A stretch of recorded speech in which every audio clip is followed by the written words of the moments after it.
வணக்கம் மக்களே. உங்கள் தமிழ் மகன் ஐசக் மறுபடியும் வந்துட்டேன். இன்னைக்கு ஒரு சீரியஸான கொஞ்சம் சென்சிட்டிவான விஷயத்தை தான் பேசலாம்னு முடிவு பண்ணியிருக்கேன். நீங்க எல்லாரும் கேள்விப்பட்டிருப்பீங்க இந்த டீனேஜ் பிரெக்னன்சி. நம்ம வாழ்க்கையில நிறைய பேரை பார்த்துருப்போம். நிறைய டீனேஜர்ஸ் வந்து இந்த மாதிரி விஷயத்துல மாட்டிக்கிட்டு, அதாவது கல்யாணத்துக்கு முன்னுக்கு நடக்கக்கூடிய இந்த பிரெக்னன்சி எவ்வளவு போராட்டம், ஏன் இதெல்லாம் நடக்குது, எப்படி இதை தவிர்க்கலாம், அடுத்து என்ன செய்யலாம். இந்த டீனேஜ்னு நீங்க பாத்தீங்கன்னா குறிப்பா 11 வயசுல இருந்து 19 வயசுக்குள்ள உள்ள பிள்ளைங்களை வந்து நம்ம டீனேஜ்னு சொல்லுவோம். 21 வயசுக்கு மேல வந்து அவங்களுக்கு வந்து சுயமா சிந்திக்கிற தன்மை இருக்கு அப்படின்னு நம்ம எல்லாரும் நினைச்சுக்கிட்டு இருக்கோம்.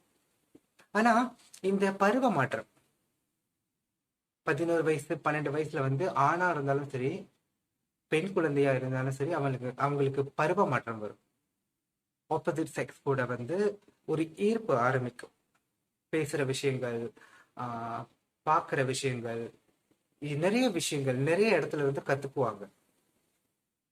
காதல்னு சொல்லி ஆரம்பிப்பாங்க. அப்புறம் வந்து எல்லை மீறி போறது, அதுக்கப்புறம் பிரெக்னன்சி. சில பேர் பார்த்தீங்கன்னா ரொம்ப சின்ன வயசுலயே கல்யாணம் பண்ண வேண்டிய சூழ்நிலை ஆயிரும் இந்த பிரெக்னன்சியால. சில பேர் வந்து வீட்டை விட்டு ஓடி போயிடுவாங்க. சில பேர் சூசைடல் கூட அட்டெம்ப் பண்ணுவாங்க. எஸ் அ பேரண்ட்ஸ், முந்தி உள்ள காலத்துல வந்து டெக்னாலஜி ரொம்ப குறைவு. ஸோ யாரும் வந்து கூகுள் பண்ணி எந்த ஆன்சரையும் கண்டுபிடிக்காத முடியாத சூழ்நிலையில இருந்துச்சு. ஸோ ஃபேமிலிக்குள்ளேயே வந்து அதை வந்து சார்ட் அவுட் பண்ணிடுவாங்க. ஆனா இப்போ டெக்னாலஜி ரொம்ப வளர்ந்துருச்சுங்க. நிறைய ஹெல்ப் இருக்கு. நிறைய பேர்கிட்ட கைட் கேட்கலாம், அசிஸ்டன்ஸ் கேட்கலாம். ஆனா எத்தனை பேர் அதை செய்யறாங்க? முதல்ல பிள்ளைங்களை வந்து ஒரு 11 வயசுல இருந்து 19 வயசு இருக்கும் பிள்ளைங்களை வந்து ரொம்ப ஓவரா கண்ட்ரோல் பண்ணிக்கிட்டு, ஆஹ் ரொம்ப என்ன சொல்றது, அதிகாரம் பண்றதை விட அவங்க கூட நீங்க ஃப்ரெண்ட் ஆகணும்.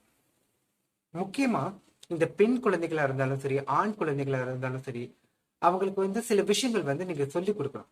இப்போ சின்ன பிள்ளையா இருக்கும்போது குட் டச் பேட் டச்னு விஷயங்கள் சொல்லி கொடுக்குற மாதிரி, அவங்க பருவம் வந்ததும் நிறைய பேர் வந்து பண்ற விஷயம் என்னன்னா ரொம்ப எக்ஸ்ட்ரீமா சொல்லி கொடுக்க ஆரம்பிச்சிருவாங்க.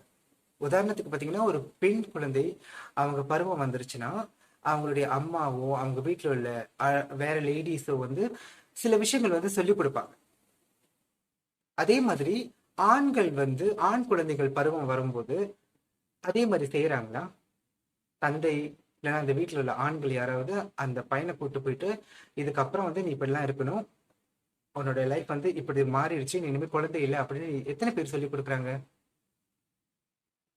நம்ம வந்து இங்க உட்காந்துட்டு பிளேம் பண்ணுவோம். ஏதாவது மீடியா இல்லைன்னா வந்து படங்கள்ல வந்து எக்ஸ்ட்ரீமான காட்சிகள்லாம் காட்டுறாங்க, ஸோ பிள்ளைங்க வந்து அதை பார்த்து கெட்டு போறாங்க அப்படின்னு.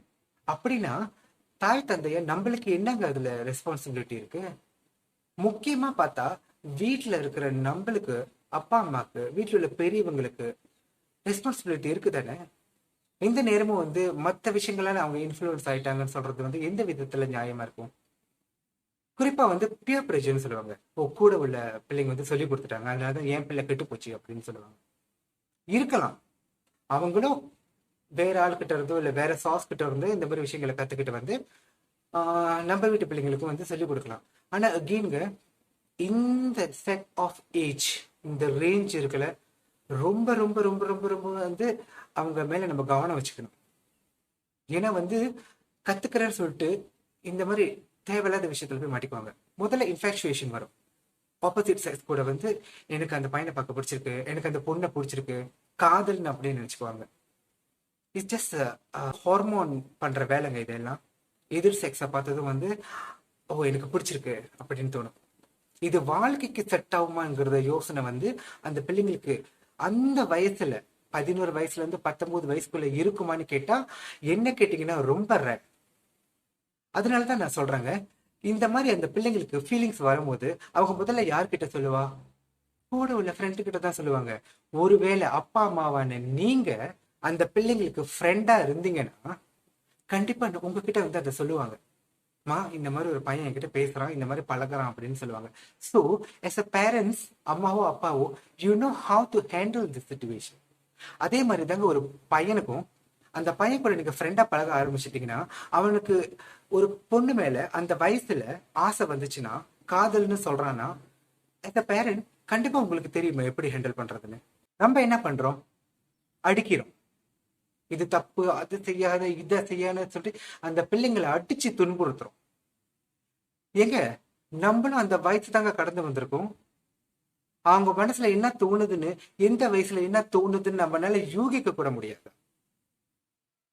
நம்ம வந்து அவங்க வயசை தாண்டி வந்து இப்போ ஒரு 40 வயசோ 50 வயசோ இந்த மாதிரி பேரண்ட்ஸா இருக்கும்போது, கண்டிப்பா அந்த பிள்ளைங்க இந்த டைம்ல இந்த ஏஜ்ல என்ன மாதிரி பருவ மாற்றம் அடைவாங்கங்கிறத நம்மளால உணர முடியாது. டெஃபினெட்லி முடியுங்க.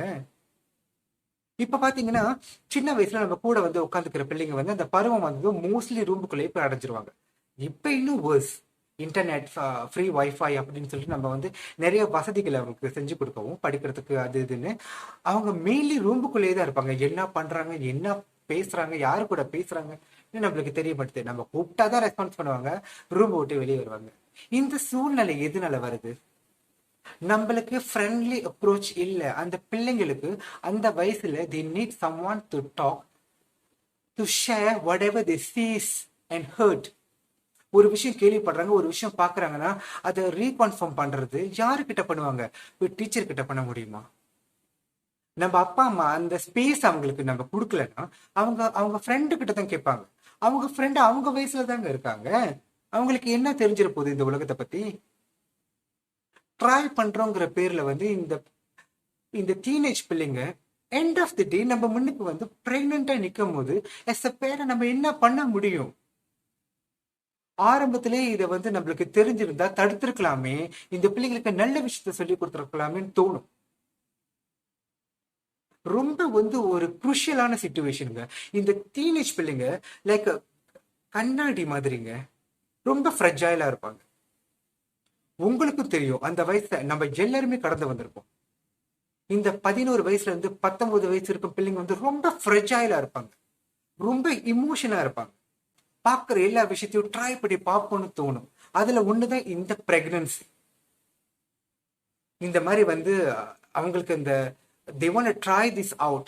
இதோட சேஃப்டி ப்ரிகாஷன்ஸ்னா என்னன்னு தெரியுமா அவங்களுக்கு? முதல்ல இந்த மாதிரி பொருட்கள் விற்கிறாங்கிறது அவங்களுக்கு தெரியுமா?